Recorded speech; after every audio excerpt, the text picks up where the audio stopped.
Hello, hello, and welcome back to another episode of Audrey's Vlogs.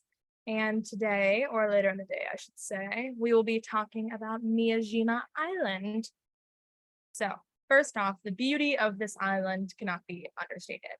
So, there are these lots of, there are so many different kinds of trees around here, deciduous and conifers, which I found interesting considering the climate here, and these stone structures. And they have these deer that will come up to you and let you pet them if you so allow. I did not because of fear of infectious disease, but I just thought that was a cool little thing to know that the animals are comfortable with people here.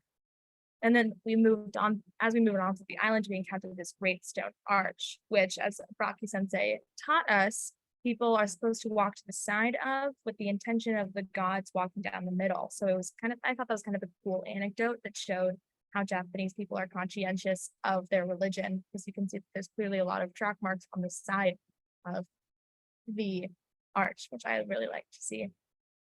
But if you liked arches, you're gonna love this part was part of the temple that was, or not temple, shrine that was on Miyajima Island, and it's mostly accessible through low tide, or only accessible through low tide when you can walk out on the beach in order to get there. And I think that really speaks to the Japanese people's connection with nature and how that's been a long-standing thing for them in their spiritual life and in their practical life nowadays. And as we enter the temple, you see these spaces that really pay homage to the original Shinto religion. We still have these paper decorations. I wouldn't say decorations, more paper ornaments that serve to cleanse you as you walk in the temple, and they still have a stage where they can do traditional dances and perform traditional shows like you would for a typical Shinto religious practice. I think this is really indicative of their dedication to keeping this religion alive and preserving even the smallest details, because as you may or may not know, Shinto is an oral religion. It's not written, meaning it has to be passed down from person to person. And I think given how old this religion is, it's really remarkable how well some of these smaller details have been preserved. And like I said before, it's still in fact today, people are still writing down prayers and intentions on these wooden tablets that you can buy and hang up with the idea that they will be blessed, and then later those wishes will be transferred on into the hands of the Shinto deities. And so another thing I thought was really cool was the architecture of this shrine. I mean, it was stunning. And I think what's really kind of cool about this history is it can give you some clues if you look hard enough at them. So this, as the picture on the left, is an upper building on the top half of the island, and you can see that there's real gold on the roofing details. And I think Ribraki Sensei was the one who told us that the man who designed the shrine had a taste for luxury and wanted real gold on this shrine. And I think that extra spark of personality brings some humanity into the history.